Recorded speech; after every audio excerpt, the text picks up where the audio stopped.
कुछ क्वेश्चंस कर रहे थे हम, है ना। क्वेश्चन 175 के लिए था। क्वेश्चन सेकंड था ऑर्डर 99। ये क्वेश्चन 3 है 66 के लिए। क्वेश्चन 4 देखो थोड़ा सा मतलब अलग है उनसे, जो अभी हमने क्वेश्चन 1 2 3 किया है उससे थोड़ा डिफरेंट है। यहाँ पे कुछ डिफरेंट कॉन्सेप्ट यूज हो रहा है क्वेश्चन नंबर 4 पे। ये इफ देखो if order of g is equal to 255, then this G is cyclic and hence this G is isomorphic to Z255। एक तो ये हो सकता है अगर ऐसा हो जाए, चलो ग्रुप का ऑर्डर क्या आ रहा है, क्या प्राइम जो प्रोडक्ट है फैक्टर में क्या आ रहा है, प्राइम फैक्टर 3 इंटू 5 इंटू 70। तो एक तो ये हो सकता है कि भाई P डज नॉट डिवाइड, है ना, QR-1, Q does not divide PR-1, इस तरीके से। अगर होल्ड हो रहा है तो डायरेक्ट बोल सकते हैं उसके हवाले से। अगर प्रूफ भी करना है तब भी हम प्रूफ कर सकते हैं, जैसे हमने वो किया था PQ के लिए किया था, सिमिलरली PQR के लिए किया था, और ऐसे ही हम यहाँ पे भी कर सकते। लेकिन आप देखो जरा, ये जो है वो कंसेप्ट फुलफिल नहीं करेगा, क्योंकि जो 3 है 3 डिवाइड कर रहा है 5 इंटू 17-1 को। मल्टीप्लाई करके देखो, क्योंकि ये तो डज नॉट डिवाइड करना चाहिए। ऑफकोर्स ये 3 इसको डिवाइड नहीं करना चाहिए, 5 3 इंटू 17-1 को डिवाइड नहीं करना चाहिए, एंड 17 जो है 3 इंटू 5-1 को डिवाइड नहीं करना चाहिए। लेकिन ये जो है आपका डिवाइड कर रहा होगा। जैसे ही ये डिवाइड कर रहा है तो भाई वो कंसेप्ट हम यहाँ पे यूज नहीं कर सकते, ठीक है।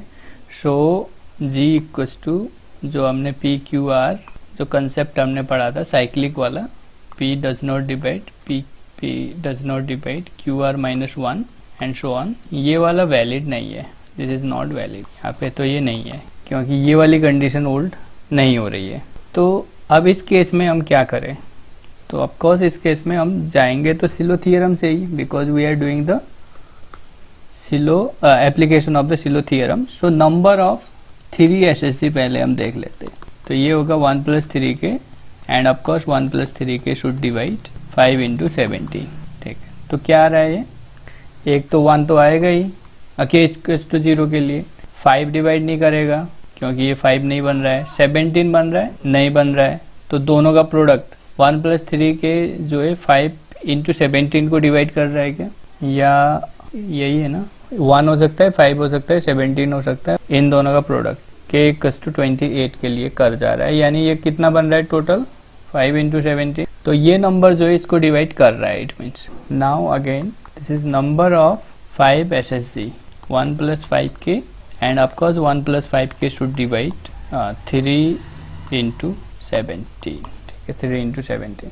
अगेन चेक करो जरा इसको, 3 और 17 तो नहीं कर रहा है, क्या इन दोनों का प्रोडक्ट भी करेगा क्या, 10 के लिए कर रहा है, 51 हो रहा है ना।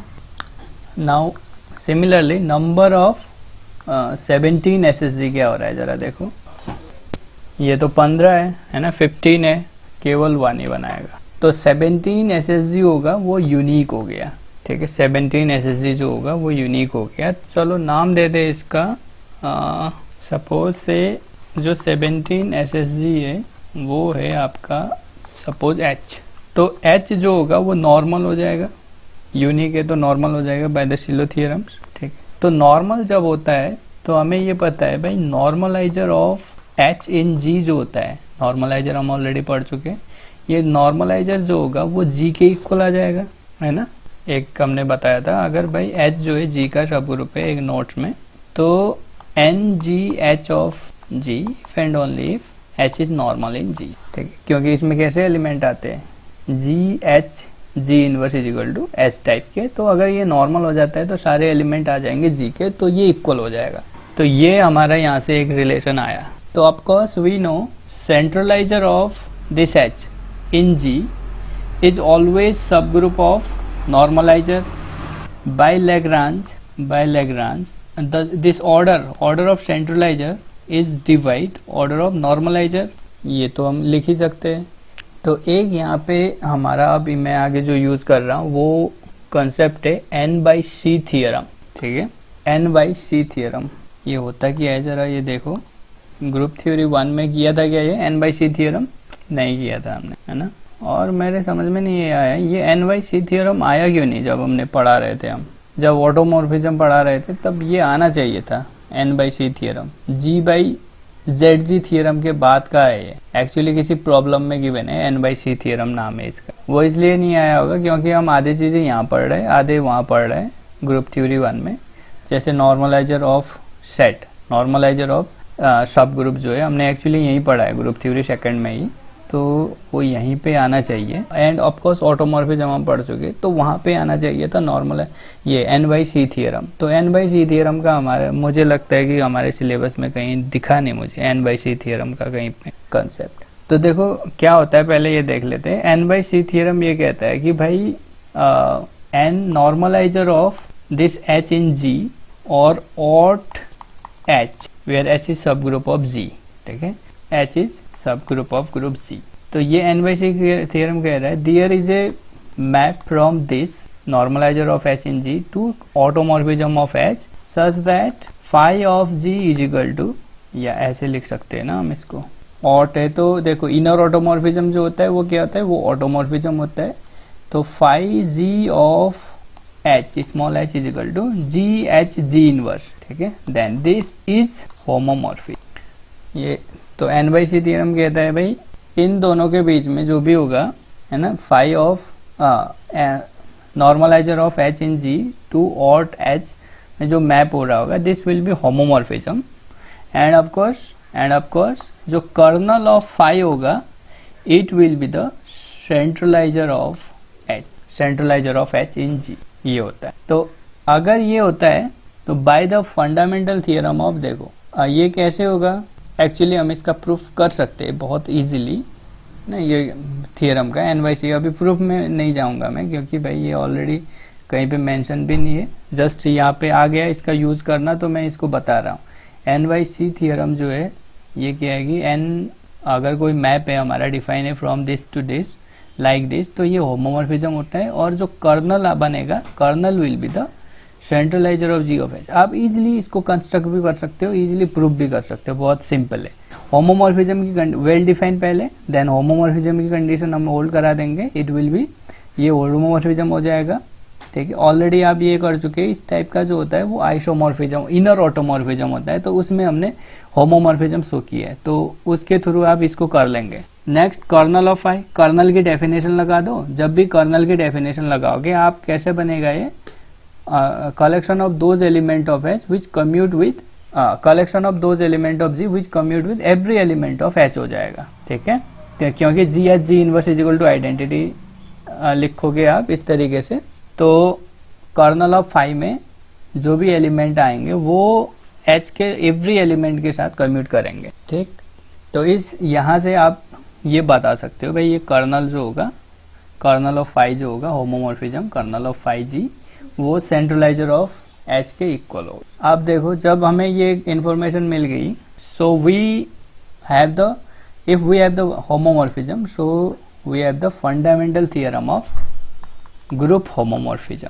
सो by fundamental theorem of group homomorphism this N upon G जो होगा, sorry NH G upon kernel of phi G, kernel of phi G अब यहाँ पे क्या है, CG ऑफ H है, this will be the isomorphic to image of NG of H and this is the subgroup of aut H, ठीक है, ये ought H का सब ग्रुप होगा।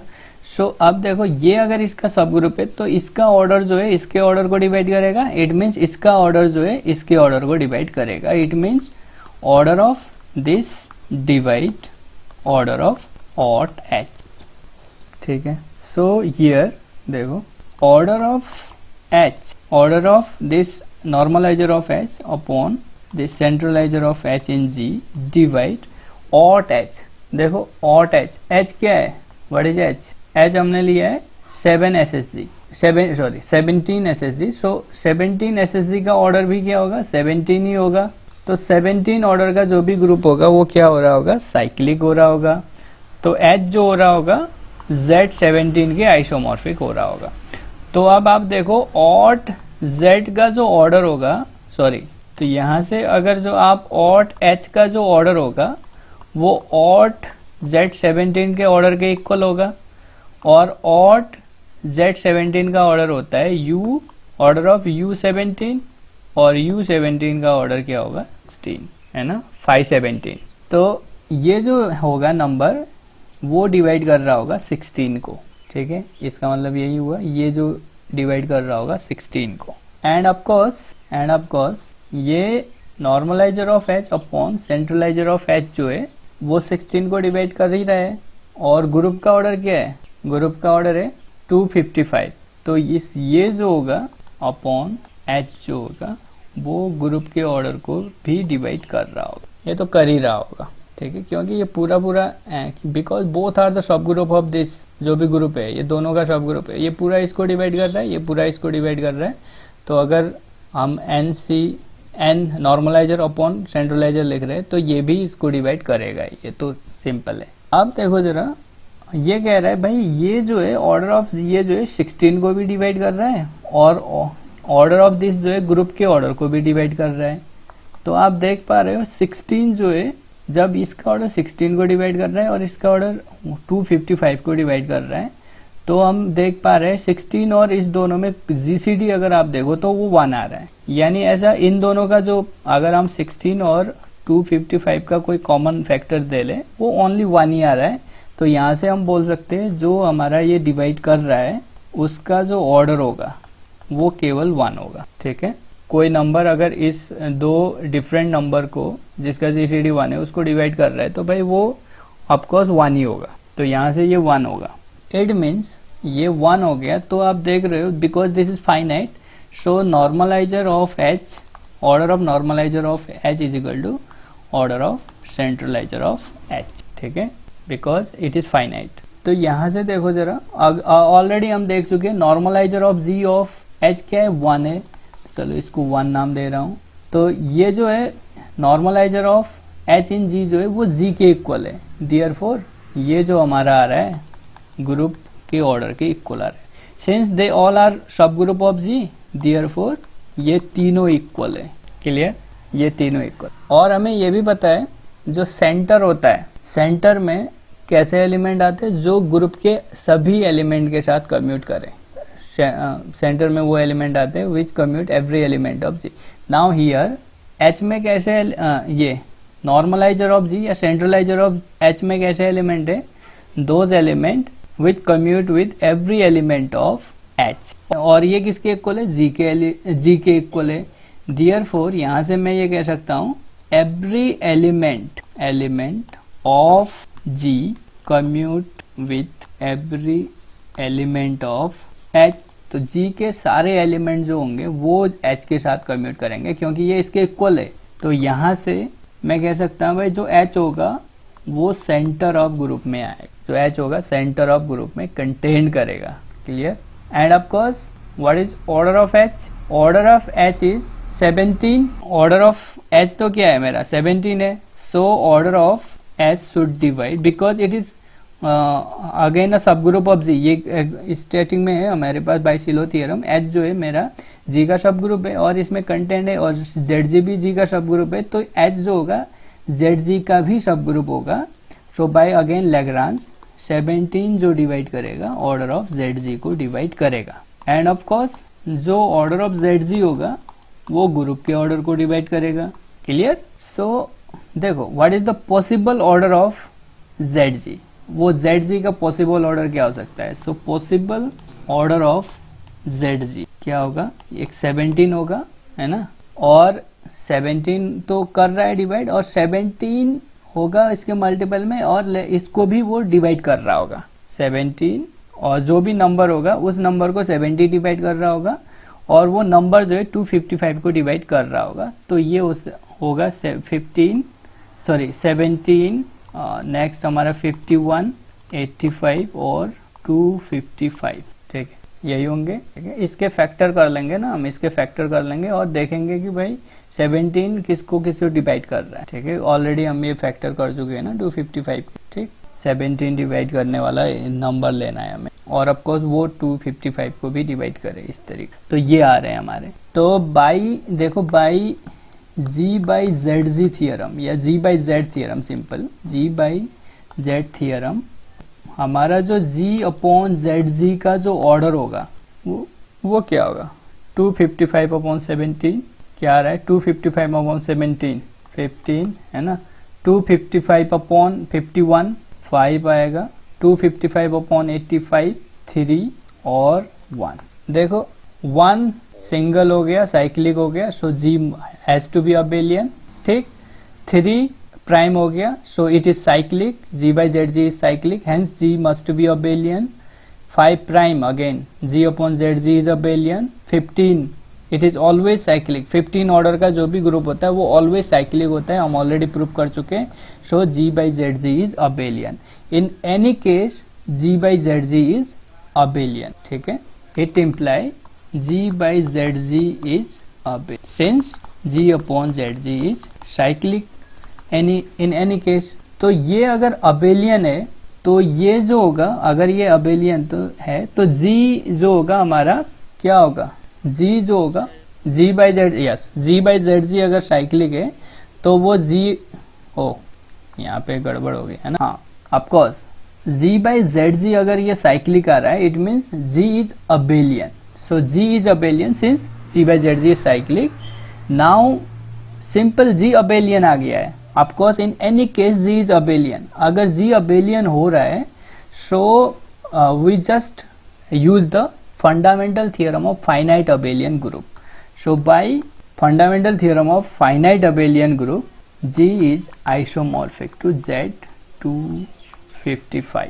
क्योंकि आप इसका कर लोगे ना प्रोडक्ट, देखो इसका जब आप कर लोगे जो हमारा ये 3 इंटू 5 इंटू 17, इसका जब पार्टीशन करोगे 1 1 1 ही आ रहा है ओनली, तो एक ही चॉइस है, पार्टीशन ऑफ जो 1 होगा या पार्टीशन ऑफ जो भी होगा इस पावर के वो केवल एक ही आएगा, 1 into 1 into 1 is equal to 1, तो उस 1 का पार्टीशन केवल एक ही बनेगा, है ना। तो जो होगा आपका जो ग्रुप बनेगा यहाँ पे, सिंपली ये जो ग्रुप होगा आप ऐसे लिखोगे Z3 cross Z7 cross Z5 है ना, Z5 क्रॉस Z70। तो जब ये आप बना रहे हो यहाँ से बाय द फंडामेंटल थियरम, तो ये तो इसके आइसोमॉर्फिक ही है, सो G इज द साइक्लिक। तो यहाँ पे ये जितना भी हमने यूज किया यहाँ पे गुणा भाग, वो केवल इसको अबेलियन शो करने के लिए हो रहा है। जैसे ही अबेलियन शो हो गया हम बता देंगे फंडामेंटल थियरम से भाई ये हमारा साइक्लिक है। तो इस प्रॉब्लम में हमारा जो इंटरनल डायरेक्ट प्रोडक्ट है उसका कंसेप्ट यूज नहीं हुआ है, ठीक है, इंटरनल डायरेक्ट प्रोडक्ट का कंसेप्ट यूज नहीं हुआ है। सो हम ये कर रहे हैं NYC, 2 थियरम हमने यूज किए यहाँ पे, NYC theorem and G by ZG theorem, ठीक है। जो G बाई ZG थियरम हमने जहाँ पढ़ा था वहां पे जाके आप देख लोगे NYC थियरम का कंसेप्ट भी, तो वो आप इजीली प्रूफ कर सकते। तो ये तो था हमारा एप्लीकेशन ऑफ सिलो थियरम।